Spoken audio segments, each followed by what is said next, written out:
Presiden Joko Widodo memastikan kebijakan hilirisasi komoditas tambang termasuk nikel akan terus dilakukan.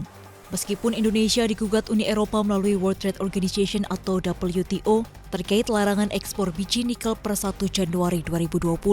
Jokowi pun mempersilahkan Uni Eropa untuk menggugat, bahkan pada pertemuan G20 lalu, banyak negara yang mempertanyakan kebijakan pemerintah Indonesia terkait nikel. Jokowi menyebut Indonesia ingin membuka lapangan kerja yang luas dengan program hilirisasi tambang. Pasalnya bila komoditas mentah dikirim, hal itu justru membuka lapangan kerja untuk negara lain. Meski begitu, Jokowi menegaskan pihaknya membuka kesempatan kerjasama dengan negara lain yang ingin mengembangkan komoditas mentah itu menjadi setengah jadi. Tidak hanya nikel, pemerintah juga berencana menghentikan ekspor komoditas tambang lain dalam bentuk mentah seperti bauksit dan tembaga.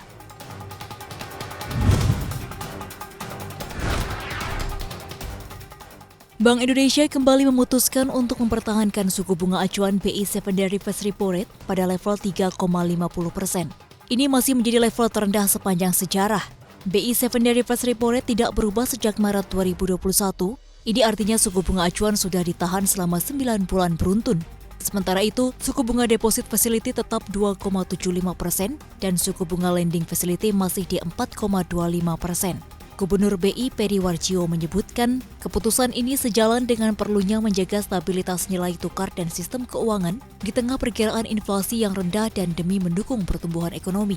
BI juga mendorong perbankan untuk menurunkan bunga kredit dalam rangka pemulihan ekonomi nasional. Peri menambahkan hingga saat ini suku bunga kredit sudah berada dalam tren penurunan, akan tetapi tidak sebesar penurunan suku bunga acuan. Apalagi ruang untuk penurunan masih terbuka lebar.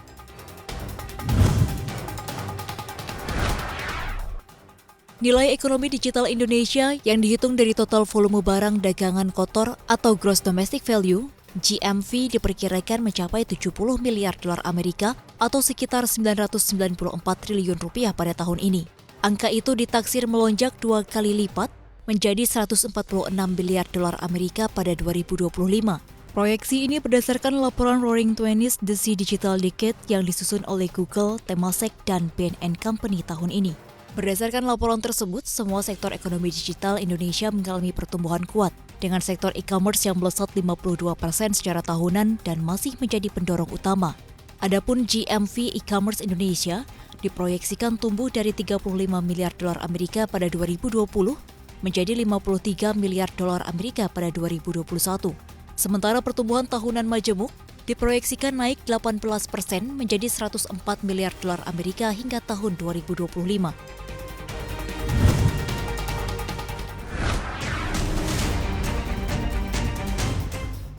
Usai gagal melobi negara-negara pengekspor minyak dan sekutunya atau OPEC+, kali ini Amerika Serikat melobi negara-negara Asia, mulai dari Jepang, Korea Selatan, India, hingga China. AS meminta negara-negara tersebut melepaskan cadangan minyak. Langkah agresif Amerika Serikat ini demi menurunkan harga minyak dunia. Sebelumnya, Presiden Amerika Serikat Joe Biden gagal melobi OPEC Plus untuk mulai menambah produksi minyak dunia sebagai upaya menurunkan harga dan merangsang pemulihan ekonomi.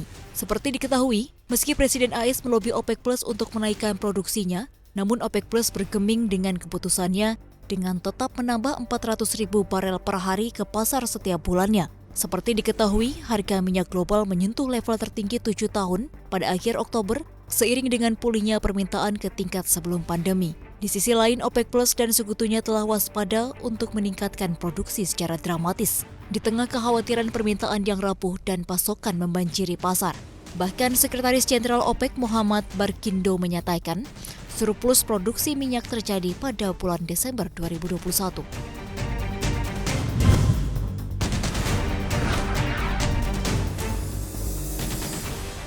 Uni Eropa memutuskan untuk melarang impor makanan dan kayu dari wilayah-wilayah yang mengalami deforestasi atau pembabatan hutan. Langkah ini untuk memastikan kelestarian alam dan kehidupan manusia di masa mendatang.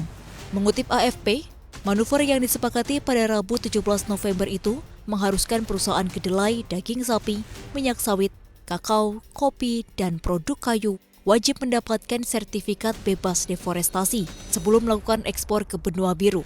Untuk memperoleh sertifikat itu, 2 kriteria harus dipenuhi, yaitu sesuai dengan hukum negara asal dan tidak diproduksi di lahan yang terdeforestasi. Komisaris Uni Eropa untuk Kebijakan Aksi Iklim, Virginijus Sinkevicius menyatakan, usulan itu tidak hanya mengurangi deforestasi ilegal, tetapi juga menekan deforestasi yang didorong oleh ekspansi pertanian. Sementara itu, Uni Eropa juga sedang menggarap aturan tentang pengelolaan limbah dan peningkatan kesehatan tanah. Strategi tanah bertujuan mendapatkan ekosistem tanah yang sehat pada tahun 2050.